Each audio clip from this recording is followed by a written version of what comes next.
أعوذ بالله من الشيطان الرجيم.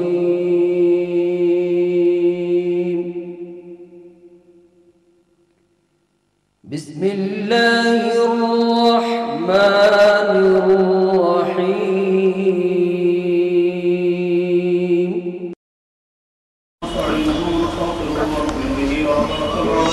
ونعوذ بالله من شرور أنفسنا ومن سيئات أعمالنا من يهده الله فلا مضل له ومن يضلل فلا هادي له ونشهد أن لا إله إلا الله وحده لا شريك له ونشهد أن سيدنا مولانا محمدا عبده ورسوله صلى الله تعالى عليه وعلى آله وأصحابه وأزواجه وذرياته وبارك وسلم تسليما كثيرا كثيرا. أما بعد فقد قال الله تبارك وتعالى في كلامه المجيد: إن الشرك لظلم عظيم. وقال الله تبارك وتعالى: والذين آمنوا ولم يلبسوا إيمانهم بالظلم أولئك لهم الأمن وهم مهتدون. وقال الله تبارك وتعالى: وترى الظالمين مشفقين. وقال الله تبارك وتعالى: ويوم يعض الظالم على يديه يقول يا ليتني اتخذت مع الرسول سبيلا. وقال النبي صلى الله عليه وسلم: الظلم ظلمات يوم القيامة. وقال أبو هريرة رضي الله تعالى عنه قال: نهى النبي صلى الله عليه وسلم عن القران. صدق الله مولانا العظيم وصدق رسوله النبي الكريم ونحن على ذلك من الشاهدين والشاكرين والحمد لله رب العالمين.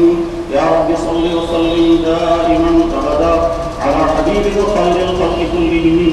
مولاي صل وسلم دائما أبدا على حبيبك خير الخلق كلهم. سلام على خير الأنام وسيدي حبيب إله العالمين محمد بشير النذير الهاشمي المكرم عطوف الرؤوف الميسمى بأحمد. فيا رب صل وسلم دائما أبدا على حبيبك خير الخلق كلهم. محترم بزرگوں اور دوستوں، قرآن کریم کی جن آیات کی اس وقت تلاوت کی گئی ہے، ان آیات میں اللہ تعالیٰ عنہ نے ظلم اور ظالمی کے متعلق کچھ اشارات فرمائے. ظلم اور ظالم کسے کہتے ہیں؟ اس کا ایک عوامی مفہوم وہ ہے جس کو تقریباً ہر شخص سمجھتا ہے، اور ایک وہ مفہوم ہے جس کو عام طور پر لوگ نہیں سمجھتے، اور ایک تیسرا مفہوم ہے جس کی طرف ذہن ہی نہیں جاتا. ظلم اور ظالمین کا ایک مفہوم وہ ہے جس کو عام طور پر لوگ سمجھتے ہیں، اپنی زبانوں پر اس کو ظلم کا اطلاق کرتے ہیں، اس ظلم کے متعلق گفتگو کرتے ہیں، بیان دیتے ہیں، تبدیل کرتے ہیں. وہ ایک عمومی مفہوم ہے. ایک انسان دوسرے انسان پر ظلم کرے، چاہے وہ زبان کے ذریعے سے، چاہے وہ ہاتھ کے ذریعے سے، چاہے مالی اعتبار سے. یہ عمومی مفہوم ہے جو ہر انسان جانتا ہے کہ ایک انسان دوسرے انسان پر ظلم کرے. جانی اعتبار سے ظلم، مالی اعتبار سے ظلم، اخلاقی اعتبار سے ظلم یا ذہنی اعتبار سے ظلم، حتیٰ کہ اپنے رویے سے بھی انسان دوسرے پر ظلم کرتا ہے. ظلم کے اس مفہوم کو ہر انسان آسانی سے سمجھتا ہے، اور جب کسی کو کہا جائے گا یہ ظلم ہے، آپ نے فلاں کو تکلیف پہنچائی یہ ظلم ہے، وہ بھی سمجھتا ہے کہ ہاں چاہے تسلیم کرے بات میں کیا نہ کرے، لیکن اس مفہوم کو، ظلم کے اس مفہوم کو سمجھنے میں دیر نہیں لگتی. ایک انسان دوسرے انسان کا مال ہڑپ کرے تو ہر آدمی سمجھ جائے گا کہ ہمارا صاحب یہ ظلم ہے. ایک انسان نے دوسرے انسان کو زبانی اعتبار سے تکلیف پہنچائی، ہر آدمی جانتا ہے کہ صاحب یہ ظلم ہے. تو ظلم کبھی ہوتا ہے جانی، کبھی ہوتا ہے مالی، کبھی ہوتا ہے اخلاقی. یہ ظلم کی قسم ہر انسان کو معلوم ہے، اس کی نہ تشریح کرنے کی ضرورت ہے. اور آج کا دور جس طرح سے ظلم اور ظالمین کا دور ہے وہ سب کے سامنے ہے. افراد پر ظلم، قوموں پر ظلم، افراد کے ذریعے سے ظلم، قوموں کے ذریعے سے ظلم، حتیٰ کہ حکومتوں کے ذریعے سے ظلم، یہ سارے انسان جانتے، مانتے، سمجھتے ہیں. اس کی نہ تشریح کی ضرورت ہے اور اس کی توضیح کی حاجت ہے. ظلم کی ایک قسم وہ ہے جس ظلم کو لوگ نہیں سمجھ پاتے کہ یہ ظلم ہے، حالانکہ وہ ظلم ہے. اس کی مثال میں عرض کرتا ہوں، سڑک میں ایسی جگہ پر گاڑی کھڑی کرنا جس سے گزرنے والوں کو تکلیف ہو، یہ ظلم ہے. سڑک پر ایسی جگہ پر اپنا مال لے کر بیٹھنا بیچنے کے لیے جسے گزرنے والوں کو تکلیف ہو، یہ ظلم ہے. حتیٰ کہ فقہ کی کتابوں میں یہ بھی لکھا ہوا ہے کہ اگر کسی انسان نے سڑک کے اندر مال بیچنا شروع کیا تو اس آدمی سے مال خریدنا بھی مطلوب ہے، اور اس وجہ سے مطلوب ہے کہ آپ اس کو تعاون دے رہے ہیں، آپ لوگوں کے لیے سڑک بند کر دو اور ہم آپ سے مال خرید کر کے گویا آپ کی دکانداری کو آگے چلا دیں۔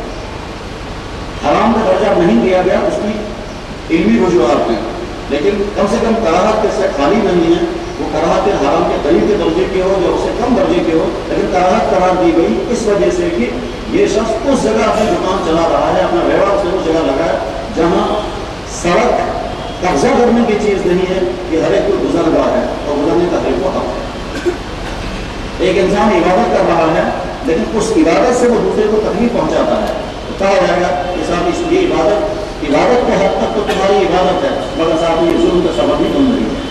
جیسے ہمارے یہاں بہت ساری جگہوں پر لاؤڈ اسپیکر اس طرح استعمال کرتے ہیں کہ مرنے والے تنگ آ جاتے ہیں، اور وہ کبھی کہہ بھی نہیں پاتے ہیں کہ صاحب یہ تو دین کی بات ہے، ہم کے خلاف بولیں گے تو لوگ نہ جانے کیا ہمیں تانے دیں گے، اس لیے وہ خاموشی سے اس ظلم کو سہتے رہتے ہیں جو وہ نہیں سننا چاہتے، مگر وہ سہتے رہتے ہیں لیکن زبان سے نہیں کہہ پاتے۔ ظاہر ہے جن محلوں کے اندر کبھی رات بھر لاؤڈ اسپیکر چلتا ہو اور گھروں میں رہنے والے معذور، بیمار عورتیں، بچے تنگ آتے ہوں، تو کہا جائے گا کہ صاحب آپ کی تو عبادت ہو سکتی ہے لیکن آپ کی عبادت ظلم کا سبب ہے۔ حضرت عائشہ صدیقہ رضی اللہ تعالیٰ بیان کرتی ہیں کہ جناب رسول اللہ صلی اللہ علیہ وسلم رات کو تہجد کے لیے اٹھتے تھے تو اتنی آہستگی سے اٹھتے تھے کہ میری نیند میں خلل نہ پڑے، میری نیند میں خلل نہ پڑے، اس سے مجھے پتہ بھی نہیں چلتا تھا، اور الفاظ بھی وہ استعمال کرتی ہیں حضور بسترے سے سرک جاتے تھے، حضور بسترے سے آہستگی سے نکل جاتے تھے تاکہ میری نیند میں خلل نہ پڑے۔ یہ صاحب ہم تو اپنی تہجد پڑھیں گے، آپ کی نیند خراب ہو جائے ہم اس کی پرواہ نہیں ہے، یہ بھی ظلم ہے۔ حضرت امام بخاری رحمہ اللہ تعالیٰ نے اپنی کتاب صحیح الجامع و صحیح البخاری وہ لکھی ہے، اس میں ظلم کا بیان جہاں انہوں نے نقل کیا ہے، اس کا نام ابواب المظالم، اس میں ایسے ظلموں کی قسمیں بھی انہوں نے بیان کی ہے جس کی طرف کبھی ذہن جا ہی نہیں سکتا۔ جہاں ایک حدیث اس میں ہے، صحابی کہتے ہیں کہ جناب رسول اکرم صلی اللہ علیہ وسلم نے قران کرنے سے منع فرمایا، نہى النبی صلی اللہ علیہ وسلم عن القران، حضرت نبی علیہ السلام نے قران کرنے سے منع فرمایا۔ کہ قران کیا چیز ہے؟ قران ایک تو ہوتا ہے حج میں، حج اور عمرہ دونوں کا ایک ساتھ احرام باندھا جائے اور پھر جا کر کے عمرہ بھی کریں گے اور حج بھی کریں گے، اس کو کہتے ہیں قران۔ یہ وہ والا قران نہیں ہے، یہاں دوسرا والا قران ہوا کیا ہے؟ دو آدمی بیٹھ کر کے کوئی چیز کھا رہے ہیں، مثلا کھجوریں، دو آدمی بیٹھ کر کھجوریں کھا رہے ہوں اور پلیٹ کے اندر مثلا 10 پیس کھجوریں ہیں، ایک آدمی نے ایٹ اے ٹائم اگر 2 پیس اٹھا لیے، اس کے معنی یہ ہے کہ ایک آدمی کو 6 کھجوریں آئیں گی اور دوسرے آدمی کو 4 آئیں گی، یہ 2 کھجوریں ملا کر کے اٹھانا حضور کا یہ ظلم ہے، ایسا مطلب ہے۔ نہى النبی صلی اللہ علیہ وسلم عن القران، تم قران کرنے سے حضور نے منع فرمایا، یعنی تم اس طرح سے کھانا کھانے لگو کہ تم کو زیادہ آ جائے دوسرے کو کم چلا جائے، اس کو حضور نے قران کا تلفظ فرمایا، اور تو ظلم کے بعد میں امام بخاری رحمہ اللہ تعالیٰ نے نقل فرمایا۔ تو ظلم کی ایک قسم یہ ہے جس کی طرف عام طور پر ذہن نہیں جاتا، لیکن جب اس ظلم کو سامنے بیان کیا جاتا ہے تو ذہن ایک قبول کر لیتے ہیں کہ ہاں صاحب سڑک میں گاڑی کھڑی کرنا جسے گزرنے والوں کو تکلیف ہو یہ ظلم ہے، سڑک میں دکانیں لگانا جسے گزرنے والوں کو تکلیف ہے یہ ظلم ہے، اپنی دکان صاف کر کے کچرا سڑک پر ڈال دینا جسے گزرنے والوں کو تکلیف ہو یہ ظلم ہے، اپنے مکان کو صاف کر کے باہر سڑک پر گندگی ڈال دینا جسے گزرنے والوں کو تکلیف ہو یہ ظلم ہے۔ حتیٰ کہ اگر 2 کلیگ یا 2 کلاسٹر لوگ کسی ایک جگہ رہ رہے ہوں، باتھ روم اتنی زیادہ دیر تک استعمال کرنا جس سے دوسرے کو تکلیف ہو یہ بھی ظلم ہے۔ ایسا بھی نہیں کر سکتا کہ جو مشترکہ چیز ہے مشترکہ چیز کا استعمال اس طرح سے کرنا ہوگا کہ جسے دوسرے انسان کو تکلیف نہ ہو۔ ظلم کی یہ قسم یہ بھی سمجھ میں آنے والی ہے، لیکن ظلم کی تیسری قسم بھی ہے، اور تیسری قسم کو بیان کرنے سے پہلے ان آیات کا ترجمہ دیکھیے۔